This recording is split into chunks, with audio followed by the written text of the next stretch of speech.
Hello student, आज हम लोग क्लास 5 का हिंदी विषय पढ़ेंगे। पार्ट 2 एक हम लोग पहले पढ़ चुके हैं। शीर्षक है इसका टिप टिपवा। टिप टिपवा का अर्थ होता है लगातार होने वाली बारिश। यहाँ पास बहुत ही लंबी स्टोरी है, इसे शॉर्ट में करके पढ़ेंगे। भूमन रोज़ रात को सोने से पहले दादी से कहानी सुनता। दादी उसे रोज़ तरह तरह की कहानियाँ सुनाती। यहाँ एक दादी है, उसका एक छोटा सा पोता है जो कि रात में सोने से पहले हर दिन दादी माँ से कहानी सुनता था। एक दिन मूसलाधार बारिश हुई। ऐसी बारिश पहले कभी नहीं हुई थी। सारा गांव बारिश से परेशान था। एक दिन बहुत ही ज़ोर से बारिश होती है दिन रात, और उस दिन सारा गांव का जो लोग थे वो लोग परेशान थे। दादी की झोपड़ी में पानी जगह जगह से टपक रहा था, टिप टिप टिप टिप। इस बात से बेखबर पोता दादी की गोद में लेटा कहानी सुनने के लिए मचल रहा था। दादी खींचकर बोली, अरे बचवा, का कहानी सुनाए, इस टिपटिपा से जान बचे तब ना। दादी की गोद में लेटा हुआ था उनका पोता, और वह कहानी सुनने के लिए मचल रहा था। वह बच्चा को यह पता नहीं था कि बारिश हो रही है, दादी माँ परेशान है, लेकिन वह तो सिर्फ कहानी सुनने के लिए मचल रहा था। पोता उठकर बैठ गया। दादी, ये टिपटिपा कौन है? टिपटिपा क्या शेर बाघ से भी बड़ा होता है? उसने पूछा। जब दादी ने खींचकर यानी कि थोड़ा सा गुस्से से बोला, तब पोता गोदी में जो बैठा हुआ था, लेटा हुआ था, वो उठकर बैठ जाता और वो टिपटिपा के बारे में जानने लगता है। दादी छत से टपकते हुए पानी की तरफ देखकर बोली, हाँ बचवा, ना शेरवा का डर, ना बघवा का डर, डर तो डर टिपटिपा के डर। दादी माँ ऊपर से पानी जो गिर टपक रहा था उसको देखते हुए कहती है, हम ना तो शेर से डरते हैं ना तो बाघ से डरते हैं तो सिर्फ टिपटिपा से डरते हैं। संजोग से मुसीबत का मारा एक बाघ बारिश से बचने के लिए झोपड़ी के पीछे बैठा था। बेचारा बाघ बारिश से घबराया हुआ था। दादी की बात सुनते ही वह और डर गया। यहाँ चित्र में देखिए, दादी माँ अंदर लेटी है, उनका पोता है, और ये बाघ है जो कि दादी और पोते के बीच जो बातचीत हो रही है वह सुन रहा है, और सुनते ही वो भी बिल्कुल डर गया है।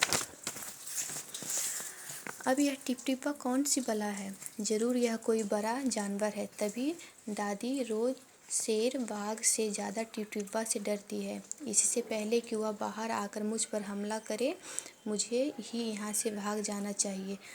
बाघ मन ही मन सोच रहा था कि ज़रूर यह टिपटिपा कोई बड़ा जानवर है, इसलिए दादी माँ ना तो शेर से डर रही है ना तो बाघ से डर रही है, सिर्फ वह टिपटिपा से डर रही है। इसलिए मुझे यहाँ से भाग जाना चाहिए, नहीं तो टिपटिपा आकर हम पे हमला कर देगा। बाघ ने ऐसा सोचा और झटपट वहाँ से दुम दबाकर भाग चला।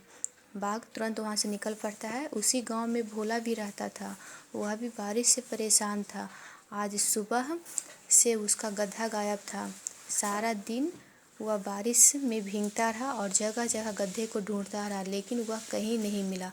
उसी गांव में एक भोला नाम का व्यक्ति रहता था और उसे एक गधा था, और सुबह से उसका गधा कहीं खो गया था, और बेचारा भोला हर दिन सुबह से लेकर शाम तक उसे ढूंढ रहा था, लेकिन उसका कहीं अता पता नहीं लगा।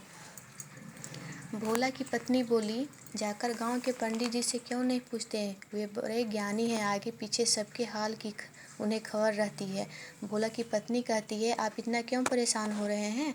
आप हमारे गांव में ही एक पंडित है, पंडित से जाकर पूछिए कि हमारा गधा कहाँ है। भोला को पत्नी की बात जच गई। अपना मोटा लठ उठाकर वह पंडित जी के घर की तरफ चल पड़ा। उसने देखा कि पंडित जी घर में जमा बारिश का पानी उलीच उलीच कर फेंक रहे थे। भोला की पत्नी जो सजेशन देती है वह भोला को पसंद आया, और वह अपना मोटा लठ मतलब होता डंडा, वह डंडा उठाता है और पंडित जी के घर की तरफ चला गया। जब वह पंडित जी के घर जाता है तो देखता है कि पंडित जी घर में जमा पानी को उलीच उलीच कर बाहर फेंक रहे हैं, यानी कि पंडित जी के घर में पानी जमा हो गया था बारिश का, और वह उस देखे यहाँ पास पानी वो उलीच कर बाहर फेंक रहे हैं।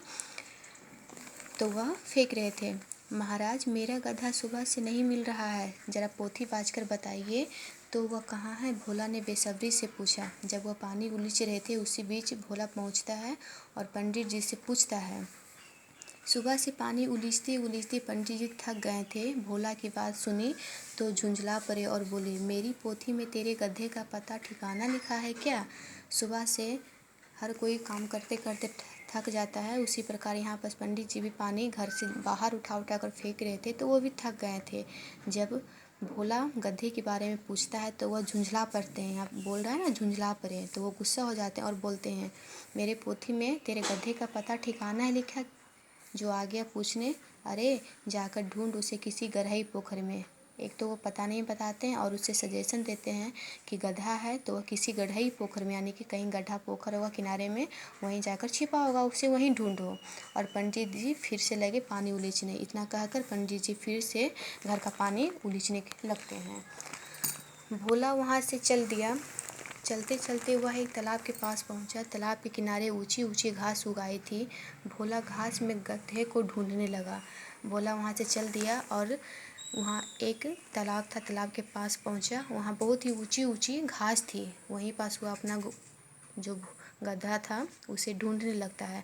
किस्मत का मारा बेचारा बाघ टिपटिपा के डर से वहीं घास में छिपा बैठा था। भोला की नज़र बाघ पर पड़ी। अंधेरे और बारिश के कारण साफ दिखाई नहीं दे रहा था।